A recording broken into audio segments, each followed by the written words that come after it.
നമസ്കാരം, ഹലോ ഡോക്ടറിലേക്ക് സ്വാഗതം. നമ്മളിന്ന് ചർച്ച ചെയ്യുന്നത് ലോക പ്രമേഹ മാസത്തെക്കുറിച്ചാണ്. ഈ വിഷയം ചർച്ചയിനായി നമ്മോടൊപ്പം ഉള്ളത് പ്രശസ്ത ഡയബറ്റോളജിസ്റ്റായ ഡോക്ടർ ജ്യോതിദേവ് കേശവദേവാണ്. നമസ്കാരം ഡോക്ടർ. ഹലോ ഡോക്ടറിലേക്ക് സ്വാഗതം. നമുക്കറിയാം, പ്രമേഹം ചികിത്സിക്ക് നമുക്ക് കേരളത്തിൽ ഒരു വീട്ടിൽ ഒരു പ്രമേഹ രോഗി എന്നുള്ള നിലയിൽ, അല്ലെങ്കിൽ അതിനെക്കാട്ടി കൂടുതൽ എന്നുള്ളൊരവസ്ഥയാണ് ഇപ്പോൾ നമ്മുടെ കേരളത്തിൽ. പലപ്പോഴും ഇതിനെ ചികിത്സിക്കാൻ വളരെയധികം പ്രയാസപ്പെട്ടുകൊണ്ട് തന്നെയാണ് ജനങ്ങൾ മുന്നോട്ട്. പലപ്പോഴും ഡോക്ടർമാർ തന്നെ പറയാറുണ്ട്, പ്രമേഹ രോഗികൾ ചികിത്സിക്കുമ്പോൾ അത് ഒരു ഫെയില്യൂർ എന്നുള്ളത് ഒരുപക്ഷെ ഡോക്ടറുടെ കാരണങ്ങളാവാം, അല്ലെങ്കിൽ പേഷ്യൻ്റെ കാരണങ്ങളാവാം. അപ്പോൾ ഇപ്പോഴും നമുക്കറിയാം, ഒരു പുതിയ പ്രമേഹ ദിനം അല്ലെങ്കിൽ പ്രമേഹ മാസം കൂടി കടന്നു വരികയാണ്. എന്തൊക്കെയായിരിക്കണം നമ്മുടെ ഒരു അടുത്ത വർഷത്തേക്കുള്ള പ്ലാനുകൾ? എന്തൊക്കെ കാര്യങ്ങൾ ഈ ഒരു മാസത്തിൽ നമ്മൾ ചിന്തിക്കണം? ഡോക്ടർ അഭിലാഷ് ഇപ്പോൾ സൂചിപ്പിച്ചതുപോലെ ചികിത്സിക്കുന്നുണ്ട്, പക്ഷേ നമ്മൾ ആഗ്രഹിക്കുന്നൊരു ഫലം നമുക്ക് കിട്ടുന്നില്ല. അപ്പോൾ അതിൻ്റെ കാരണങ്ങൾ നമുക്കിപ്പോൾ തിരിച്ചറിയാൻ കഴിഞ്ഞിട്ടുണ്ട്. ആ തിരിച്ചറിയാൻ കഴിഞ്ഞ കാരണങ്ങൾ എന്തൊക്കെയാണ് എന്ന് മനസ്സിലാക്കി ചികിത്സിക്കുന്ന ഡോക്ടറാണെങ്കിൽ ഡോക്ടർ, ചികിത്സ സ്വീകരിക്കുന്ന രോഗിയാണെങ്കിൽ രോഗി, ആ കാരണങ്ങൾ മനസ്സിലാക്കി പരിഹരിക്കുകയാണ് വേണ്ടത്. തീർച്ചയായിട്ടും. ഇപ്പോൾ പ്രധാനപ്പെട്ട കാരണങ്ങൾ എന്തൊക്കെയാണെന്ന് ചോദിച്ചു കഴിഞ്ഞാൽ, ഒന്ന്, ചികിത്സ വൈകിപ്പിക്കുന്നു. ഉദാഹരണത്തിന് ഇപ്പോൾ ഒരു രോഗിയെ നമ്മൾ പ്രമേഹ രോഗിയാണെന്ന് തിരിച്ചറിയുകയാണെന്ന് വിചാരിക്കുക. ഇപ്പോൾ ഞങ്ങൾ ഒരുപാട് ഡയബ്സ്ക്രീൻ കേരള കേശവ ട്രസ്റ്റ് ക്യാമ്പുകൾ നടത്താറുണ്ട്. ഒരു 600-ഓളം ക്യാമ്പുകളായി കേരളത്തിൽ. പലപ്പോഴും പുതിയ രോഗികൾ നമ്മൾ തിരിച്ചറിയുകയാണ്. പക്ഷേ അതേ പ്രദേശത്തേക്ക് നമ്മൾ 5 വർഷം കഴിഞ്ഞ് തിരിച്ചു പോകുമ്പോൾ ആ രോഗി ഗുരുതരാവസ്ഥയിൽ അവിടെ നിൽക്കുകയാണ്. അത് കണ്ടുപിടിക്കപ്പെട്ട സമയത്ത് രോഗിയായിരുന്നില്ല. അപ്പോൾ തിരിച്ചറിഞ്ഞിട്ടും അത് ചികിത്സിക്കുന്നില്ല, അത് വൈകിപ്പിക്കുന്നു. പല പല സംശയങ്ങളാണ്. ഇപ്പോൾ മരുന്നുകളെക്കുറിച്ചുള്ള സംശയങ്ങൾ, ഭയാശങ്കകൾ. മരുന്ന് കഴിച്ചു തുടങ്ങിയാൽ ജീവിതകാലം മുഴുവൻ കഴിക്കേണ്ടി വരുമോ? അത് പേടിച്ച് മരുന്ന് ഉപയോഗിക്കാതിരിക്കുമ്പോൾ രോഗം കാരണമുള്ള മറ്റ് അനുബന്ധ രോഗങ്ങൾ വരികയാണ്. വൃക്കയ്ക്ക് തകരാറ് വരുന്നു, കണ്ണുകൾക്ക് തകരാറ് വരുന്നു. മറ്റൊരു പരാജയ കാരണം, ഇത് ചികിത്സിക്കുവാൻ വൈകുന്ന വേളയിൽ, അല്ലെങ്കിൽ കണ്ടുപിടിക്കുവാൻ വൈകുന്ന വേളയിൽ 1-2 അനുബന്ധ രോഗങ്ങൾ പ്രമേഹം കാരണം വന്നെത്തിക്കഴിഞ്ഞു കാണും. തീർച്ചയായിട്ടും. അപ്പം നഷ്ടം നമുക്ക് വളരെ കൂടുതലാണ്. പിന്നെ വ്യാജ ചികിത്സാ രീതികൾ കേരളത്തിൽ മറ്റ് അയൽ സംസ്ഥാനങ്ങളെ അപേക്ഷിച്ച് വളരെ കൂടുതലാണ്. അപ്പം അതിൻ്റെ പിന്നാലെ പോകുന്ന വിദ്യാഭ്യാസമുള്ള ജനതയുടെ എണ്ണവും നിർഭാഗ്യവശാൽ വളരെ കൂടുതലാണ്. പലപ്പോഴും നമുക്കറിയാം, ഈ പ്രമേഹ ദിനത്തോടനുബന്ധിച്ചും അല്ലെങ്കിൽ പ്രമേഹ മാസത്തിനോടനുബന്ധിച്ചും പലതരത്തിലുള്ള ക്യാമ്പുകൾ ഗവൺമെൻറ് തലത്തിലും പ്രൈവറ്റ് ഓർഗനൈസേഷൻ ആയിരുന്നാലും ഈവൻ ഡോക്ടറുടെ ക്ലിനിക്കൽ സംരംഭം ആയിരുന്നു കഴിഞ്ഞാലും പല രീതിയിൽ നടക്കാറുണ്ട്. പലപ്പോഴും ഈ ക്യാമ്പുകൾ എത്തിപ്പെടുന്ന കുറേ അധികം പേർ ഒരു സ്ക്രീനിങ്ങിനല്ല, പലപ്പോഴും ഒരു രോഗിയാണ്, ഓക്കെ ഒരു ക്യാമ്പ് നടക്കുന്നുണ്ട്, അപ്പോൾ അവിടെ പോയിട്ട് ബ്ലഡ് ഷുഗറൊക്കെ ഫ്രീ ആയിട്ട് ചെക്ക് ചെയ്യാൻ സാധിക്കുമെന്നുള്ളൊരവസ്ഥ. അപ്പോൾ അത്തരത്തിലുള്ള അല്ലെങ്കിൽ പ്രമേഹ രോഗികൾ തന്നെ സ്ക്രീനിങ് ടെസ്റ്റിന് വരുന്നൊരവസ്ഥ. അപ്പോൾ പലപ്പോഴും ഒരു വലിയ ഗ്രൂപ്പ് വരുന്ന, അപ്പോൾ സ്ക്രീൻ ചെയ്യുന്ന ആൾക്കാർക്ക് പലപ്പോഴും അത് ബുദ്ധിമുട്ടുണ്ടാകും, അല്ലെങ്കിൽ ഒരു വലിയൊരു ക്രൗഡ് ഉണ്ടാകും. അപ്പോൾ ഈ ഒരു സ്ക്രീനിങ് ടെസ്റ്റിന് പലപ്പോഴും പ്രമേഹ രോഗികൾ തന്നെ എത്താറുണ്ട്. അത് പലപ്പോഴും അല്ലെങ്കിൽ സ്ക്രീനിങ് ടെസ്റ്റുകൾ പരാജയപ്പെടാനോ അല്ലെങ്കിൽ അതിൻ്റെ കാരണങ്ങൾ പലപ്പോഴും പൂർത്തീകരിക്കാൻ സാധിക്കാതെ വന്നത്. വാസ്തവത്തിൽ ഞാൻ ഇങ്ങനെ പറയുമ്പോഴാണ് അത് ഒരു കാര്യം ഓർക്കുന്നത്. കഴിഞ്ഞ വർഷം ഞങ്ങൾ 1000 രൂപയോളം വിലയുള്ള ടെസ്റ്റുകളാണ് ഫ്രീ ആയിട്ട് ചെയ്തത്. അതിൻ്റെ റിസൾട്ട് വാങ്ങാതെ പോയത് 150-ലധികം ആൾക്കാരായിരുന്നു. റിസൾട്ട് പോലും വാങ്ങാൻ വന്നിട്ടില്ല. അപ്പോൾ പല ആൾക്കാർ, അപ്പോൾ ഞങ്ങൾ അന്വേഷിച്ചപ്പോൾ ഈ ക്യാമ്പുകൾക്ക് പോകുന്നത് ആ രോഗികൾ തന്നെയാണ്, ഒരേ വ്യക്തി തന്നെയാണ്. ഒരു മാസം 10 ഇടങ്ങളിൽ ക്യാമ്പുകളുണ്ട് എങ്കിൽ 10 ഇടങ്ങളിലും പോയി പരിശോധന സൗജന്യമായിട്ട് നടത്തുന്നു. പക്ഷേ ഇവരുടെ എല്ലാം അസുഖത്തിൻ്റെ സ്ഥിതി വളരെ മോശമാണ്. അപ്പോൾ ഇവർ ചികിത്സ നന്നായിട്ട് സ്വീകരിക്കുന്നില്ല, പരിശോധനകൾ ഇങ്ങനെ ആവർത്തിച്ച് നടത്തിക്കൊണ്ടിരിക്കുകയാണ്. ക്യാമ്പുകൾ വാസ്തവത്തിൽ പരിശോധനകൾ നടത്തുന്നതിന് വേണ്ടിയോ ചികിത്സ കൊടുക്കുന്നതിന് വേണ്ടിയോ അല്ല. ക്യാമ്പുകൾ വാസ്തവത്തിൽ നമ്മൾ നടത്തുന്നത് അവർക്ക് വിദ്യാഭ്യാസം കൊടുക്കാനായിട്ടാണ്. തീർച്ചയായിട്ടും. അപ്പോൾ ഈ രോഗികൾ മനസ്സിലാക്കേണ്ടത്, പ്രമേഹം പോലെ സങ്കീർണമായ ഒരു രോഗം, പല പല ഘടകങ്ങളുള്ള ഒരു രോഗം ചികിത്സിക്കുമ്പോൾ ആ രോഗത്തിൻ്റെ ചികിത്സയിലെ വിജയം എന്ന് പറയുന്ന ആ ഒരു ഘടകത്തെ നിയന്ത്രിക്കുന്നത് ആ രോഗത്തെക്കുറിച്ചും നമ്മൾ ഉപയോഗിക്കുന്ന ഔഷധങ്ങളെക്കുറിച്ചുമുള്ള ജ്ഞാനമാണ്. തീർച്ചയായിട്ടും. അത് പരമാവധി മനസ്സിലാക്കി ഉപയോഗിക്കാൻ ശ്രമിക്കുക. പലപ്പോഴും പ്രമേഹ രോഗികൾ ചികിത്സിക്കപ്പെടുമ്പോൾ നമുക്കറിയാം ഒരു ഹോസ്പിറ്റലിലൊക്കെ വലിയൊരു ക്രൗഡാണ്. ഒരു പക്ഷേ ഒരു ഹോസ്പിറ്റലിൽ പോയി ടോക്കൺ എടുത്തു കഴിഞ്ഞാൽ ഒരു 100 110 ഒക്കെ ആയിരിക്കും പലപ്പോഴും ആൾക്കാർ പ്രതീക്ഷിച്ച് പോകുന്ന ഒരു ടോക്കൺ നമ്പർ എന്ന് പറയുന്നത്. അപ്പോൾ ഇത്തരത്തിൽ ഒരു വലിയ ക്രൗഡിനെ ചികിത്സിക്കുന്ന ഒരു ഡോക്ടർക്ക് പിഴവുകൾ സംഭവിക്കുക എന്ന് പറയുന്നത് അല്ലെങ്കിൽ ഒരു 3 മിനിറ്റോ അല്ലെങ്കിൽ 4 മിനിറ്റോ ആയിരിക്കും ഒരു രോഗിയെടുത്ത് ഡോക്ടർ കിട്ടുന്നൊരു സമയം എന്ന് പറയുന്നത്. ഈ ഒരു ലിമിറ്റഡ് സമയം കൊണ്ട് അതായത് ആ ഡോക്ടറെ സംബന്ധിച്ചിടത്തോളം 10 20 അല്ലെങ്കിൽ 50 പേർ ബാക്കിലുണ്ട്. അപ്പോൾ ഇത് മൊത്തം നോക്കി തീർക്കേണ്ട ഒരു അവസ്ഥ ഉണ്ടാകുന്നത്. അപ്പോൾ വളരെ ഷോർട്ടായിട്ട് പേഷ്യൻസിനെ നോക്കുന്നത് പലപ്പോഴും പ്രമേഹ ചികിത്സയ്ക്ക് മതിയാവും. ഇത് ഞങ്ങളുടെ സയൻറ്റിഫിക് ഓർഗനൈസേഷൻസിൽ പലപ്പോഴും ചർച്ച ചെയ്യപ്പെടുന്ന ചൂടുള്ള ഒരു വിഷയമാണ്.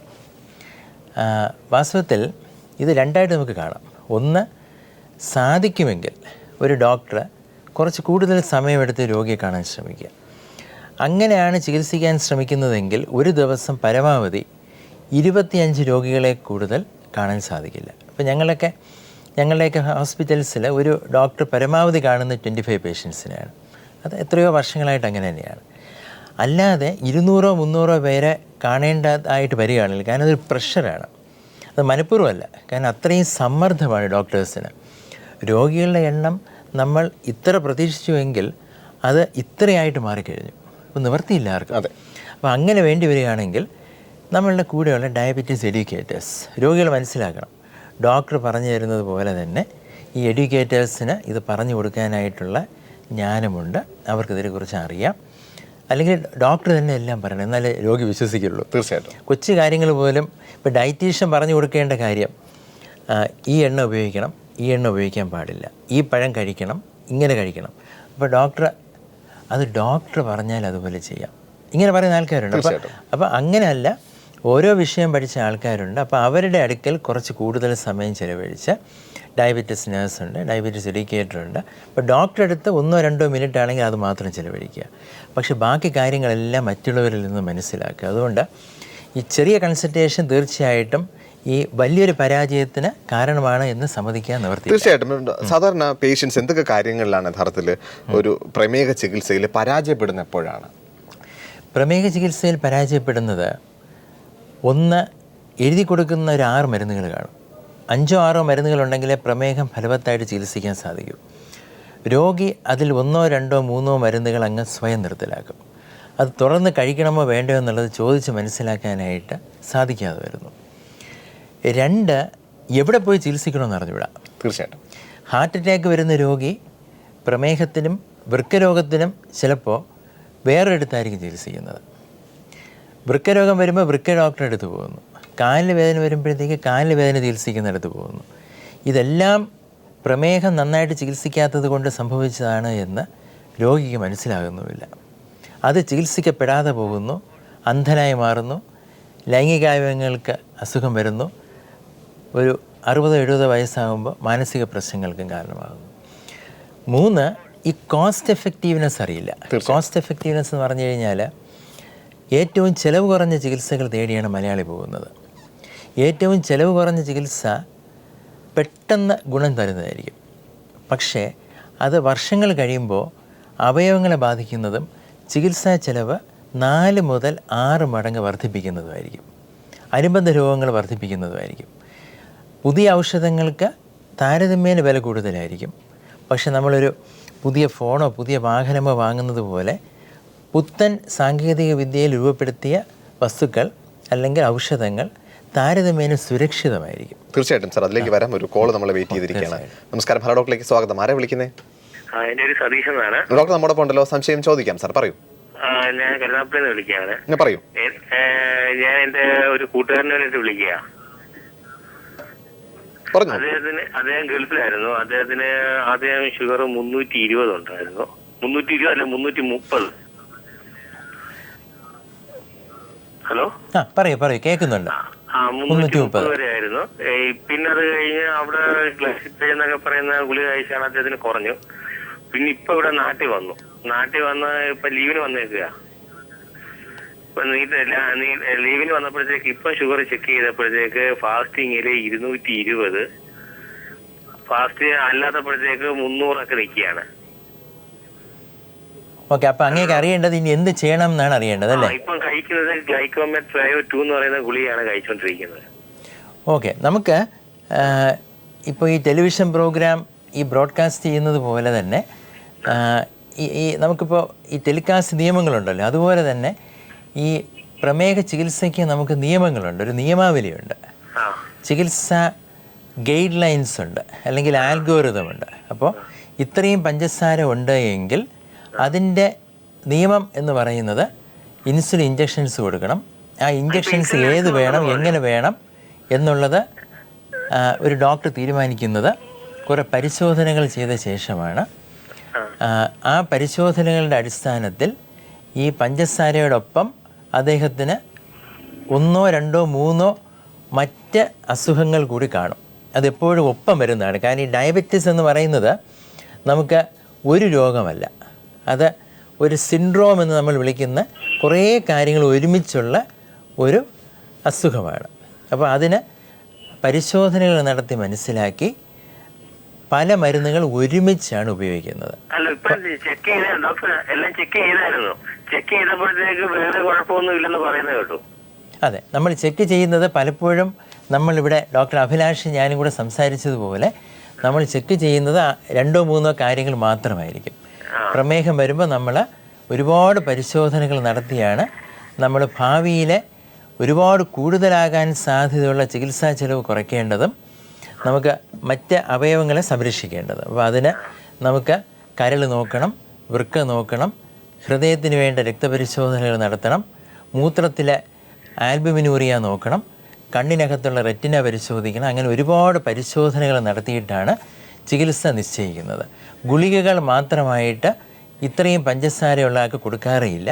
പിന്നെ അങ്ങയുടെ അറിവിലേക്കായിട്ട് പറയുകയാണ്, ഡയബറ്റിസ് പുതുതായിട്ട് കണ്ടുപിടിക്കുന്നവർക്ക് എപ്പോഴും ആദ്യത്തെ കുറച്ച് മാസങ്ങൾ 3 or 6 മാസങ്ങൾ ഇൻസുലിൻ കൊടുക്കുക തന്നെ വേണം. അത് ഒരു പ്രത്യേക രീതിയിലാണ് സാധാരണ കൊടുത്തു വരുന്നത്. സാർ, നമ്മൾ പറയാം പ്രമേഹ മാസമാണിത്. അപ്പോൾ ഈ മാസം നമ്മൾ എന്താണ് ഓരോ പ്രമേഹ ദിനത്തോടും അല്ലെങ്കിൽ ഓരോ പ്രമേഹ മാസങ്ങളോടും നമ്മൾ പലതരത്തിലുള്ള കാര്യങ്ങളായിരിക്കും മുന്നോട്ട് വയ്ക്കുക. അപ്പോൾ ഈ വർഷം എന്താണ് ഈ വർഷത്തെ തീം എന്ന് പറയുന്നത്?